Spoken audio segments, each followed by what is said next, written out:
Escolti, m'ha fet referència a la construcció d'una estació d'autobusos. Que això també forma part dels acords que van arribar amb el govern municipal per donar estabilitat pressupostària? No tant la que és la construcció, sinó l'estudi que determini si l'hem de tenir o no l'hem de tenir. Que encara és que estem a les passaroles, o sigui, el que no pot ser és que l'any 24 encara estiguem aquí decidint a veure si hem de tenir o no hem de tenir una estació. Alhora que hi ha hagut un anunci d'una estació de tren que havia d'anar aquests 100 o 200 metres més a ponent de l'estació actual, clar, aquí un es pregunta, home, doncs si aquí el que seria desitjable en la mobilitat seria obtenir aquesta dualitat, no? Aquesta mobilitat dual per la qual poguéssim tenir una estació de tren al costat d'una estació d'autobusos, clar, ens hem posat a anunciar estacions de tren sense saber encara si havíem de tenir una d'autobusos. I ara ens posem a saber si n'hem de tenir un autobús.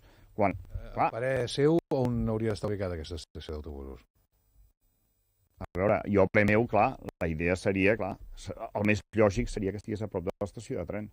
I tinguent en compte que hem de moure l'estació de tren, el que passa és que, clar, a l'estació de tren ara es mourà en una àrea, en un sector, en el qual ja s'està desenvolupant un nou planejament, que és tot l'Ibeco Renfe, i on no hi ha previst un espai per una estació d'autobusos. Per tant, dona per fet, que això va a missa, que hi haurà una nova estació de tren una mica més a ponent de la que hi ha actualment. Bé, això és el que ens van anunciar. Això és el que es va anunciar des del govern de la Generalitat amb el govern de Mataró. La veritat és que no n'hem sabut res més, però això és el que es va anunciar a bombo i platanet. Hem de suposar que és així.